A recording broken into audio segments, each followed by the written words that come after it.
Morning everybody. काफ़ी दिनों के बाद मैं थोड़ा सा रिफ्रेश हुआ हूँ। वो मेरा एक सडन एक्सीडेंट हो गया था। That's why I couldn't make any kind of video and here I am again the same thing, the same scenario, but instead on my top swirling flag on my back and here we गो।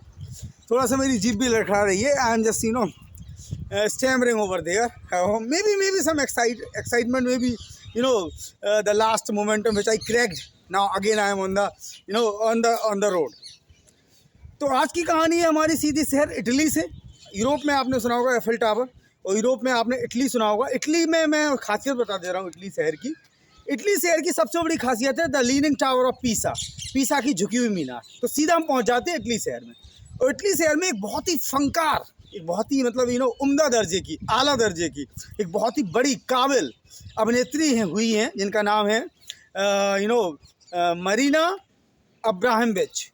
तो मैं बात कर रहा हूँ एक ऐसी उभरती हुई कलाकार की जो कि 1970 की दशक की हैं, मतलब 70 के दशक की मैं कलाकार आर्टिस्ट की बात कर रहा हूँ। और वो आर्टिस्ट हैं जिनकी मैं बात कर रहा हूँ, उनका नाम है मरीना अब्राहमोविच।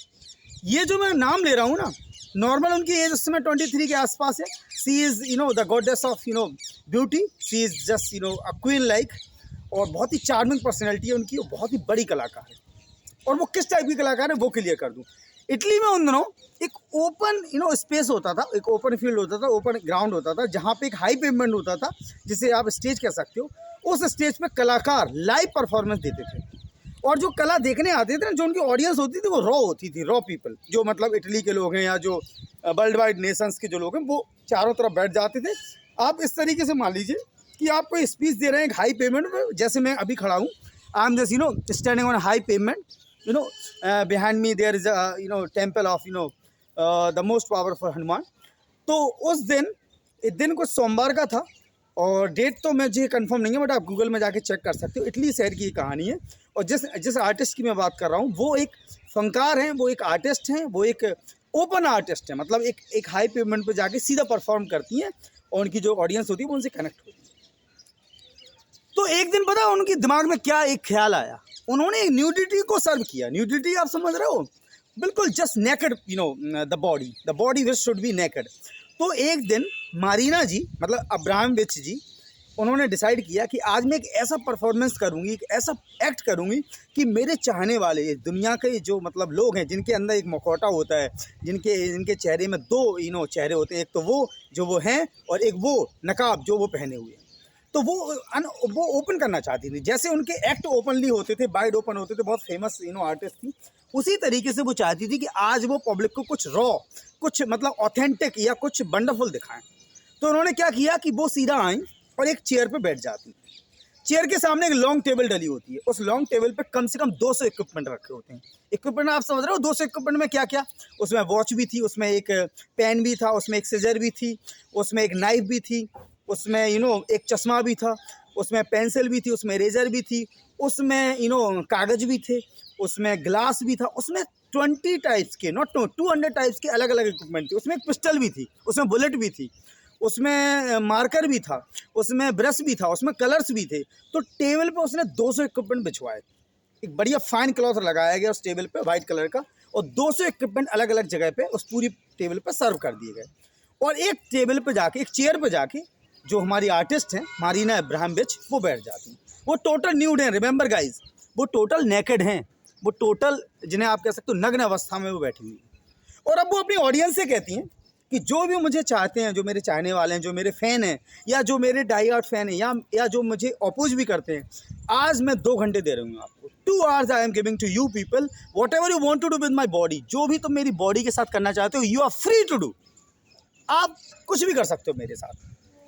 अब ज़रा दिल थाम के बैठे हों, दिल थाम के सुने इस बात को। जो भी मुझे सुन रहे हैं वो इस चीज़ को बहुत अच्छे से समझते होंगे। जैसे मोदी जी अब फ्री कुछ बांटते हैं ना, या हमारे अरविंद केजरीवाल दिल्ली में फ्री की रेवड़ियाँ बांटते हैं ना, तो लोग भर भर के उनको लेने चले जाते हैं। ऐसे ही कुछ ऑडियंस के साथ। सबसे पहले उस ऑडियंस के बीच में से एक छोटा सा बच्चा 7 साल का आगे आया, और पता उसने क्या किया, आप बिलीव नहीं कर पाओगे उसने क्या किया। वो सीधा गया और उसने अब्राहमोविच के ओंठों पे किस किया। पहला, आप समझ रहे हैं किस तरीके के लोग होते हैं। एक छोटा मासूम बच्चा 7 साल का, वो सीधा गया, उसने उसके ओंठों को चूम लिया। फिर दूसरा आया जो कि अधेड़ उम्र का था, 30 से 40 वर्ष का, उसने उसकी बॉडी को स्मेल किया। फिर चौथा आया, फिर तीसरा आया, किसी ने उसके बाल काटे। फिर पांचवा आया, किसी ने उसकी बॉडी में होल किए। कोई छठवां आया, किसी ने उसको काटा, बाइट किया। ऐसे ऐसे करके ना जाने कितने लोग आए, कम से कम 200-300 लोग आए, और उन्होंने उन सारे इक्विपमेंट्स को उठा के उसकी बॉडी के साथ एक खिलवाड़ किया। उसमें कुछ लड़कियां भी थी, उसमें कुछ औरतें भी थी। औरतें जो आई ना, तो उन्होंने उसके बाल खींचे, किसी ने उसको थप्पड़ मारा, कोई आके उसको रोने लगा, जो उसका बाकी फैन था वो उसको देख कर रोने लगा, कोई तो बेहोश भी हो गया। यानी 200 लोगों की अलग अलग प्रतिक्रिया सामने आई। 2 घंटे के बाद, जब बिल्कुल 2 घंटा लास्ट होने वाला था, तो एक बंदा आया उनके बीच में जो 60 साल का था। उसने पिस्टल में बुलेट लगाई और सीधा इब्राहिम बिच के सीने पर रख दी। अब आप उम्मीद कर रहे होंगे जरा क्या हाल होगा उस आर्टिस्ट का, लेकिन आर्टिस्ट और आर्ट की दुनिया में परे हैं भाई। इनका भगवान से वास्ता होता है, ये वही करते हैं, आर्टिस्ट वही करता है जो भगवान उनसे चाहता है, जो गॉड उनसे करवाना चाहता है। तो जब उसने सीने पे बंदूक रख दी, तो आप सोचो, अगर आप एक आर्टिस्ट हो तो आपकी धड़कनें कहाँ बढ़ गई होंगी, आपके दिल का क्या हाल हुआ होगा। हो सकता है आपकी मौत भी हो सकती थी अगले क्षण। 2 घंटे होने में मात्र 1 मिनट का फासला था, यानी 1 घंटा 59 मिनट हो चुका था। और जब उसने उसके सीने पे बंदूक रख दी, तो इब्राहिम बिच की तो मानो जान ही निकल गई। ये उन्होंने बाद में अपनी बुक में कहा। ये स्टोरी तो मैं अभी स्टोरी में हूँ, लेकिन बाद में एक इंटरव्यू में उन्होंने बताया कि मैं तो लगभग मर ही चुकी थी, लेकिन thanks to God, thanks to people, thanks to die hard fans कि उसने गोली नहीं चलाई, बस उसने केवल एक्टिंग की। हो सकता है वो भी कोई आर्टिस्ट हो। जब 2 घंटे बीत जाते हैं, सारे 200 इक्विपमेंट का यूज़ हो जाता है, इब्राहिम बिच अपने कमरे में वापस चली जाती हैं, आर्ट रूम में, और वो कपड़े पहन के जब आती हैं तो उनका इंटरव्यू किया जाता है। और इंटरव्यू में बस एक ही बात पूछी जाती है उनसे, क्या आप बता सकते हैं कि आपको किस तरीके के इंसानों से, किस तरीके का आपको एक एक्सपीरियंस मिला। तो इब्राहिम बिच ने एक बात बोली, वो पता क्या बोली इंटरव्यू से, कि इस दुनिया में आर्ट तो कभी ख़त्म नहीं होगा, आर्टिस्ट कभी नहीं मरेंगे, आर्ट कभी नहीं मरेगा। अगर किसी बंदे के अंदर, चाहे वो मैं हूँ, चाहे वो आप हों, चाहे वो कोई भी हो इस प्लेनेट पे, अगर उसके अंदर कोई कला है, कोई आर्ट है, अगर वो आर्टिस्टिक है, तो उसकी आर्ट एक दिन दुनिया वालों के सामने बिल्कुल कोरे कागज़ की तरह आएगी, सच की तरह निकलेगी। और वही हुआ। इब्राहिम बिच का ये मैसेज था पूरे ऑडियंस को, पूरे वर्ल्ड को, वो ये कि आर्ट से बढ़कर, न्यूडिटी से बढ़कर इस प्लेनेट पे, आर्टिस्ट से बढ़कर इस प्लेनेट पे कोई धर्म नहीं है, कोई कर्म नहीं है, कोई बला नहीं है, कोई खूबसूरती नहीं है, कोई आज़ादी नहीं है, कोई कल्चर नहीं है, कोई सिविलाइजेशन नहीं। So she said that art is the best. Nudity is also the part of that culture. Thanks to you people. Keep learning, keep watching, keep changing, and believe me, whatever the message was given by Ibrahim Bic, that was phenomenal, and I am also depicting the same message to you people. Nudity is just a form. It's just an art because that is done by an artist.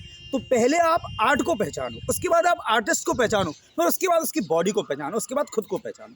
Thanks to you. Tough luck for today and good luck for next. Thank you very much.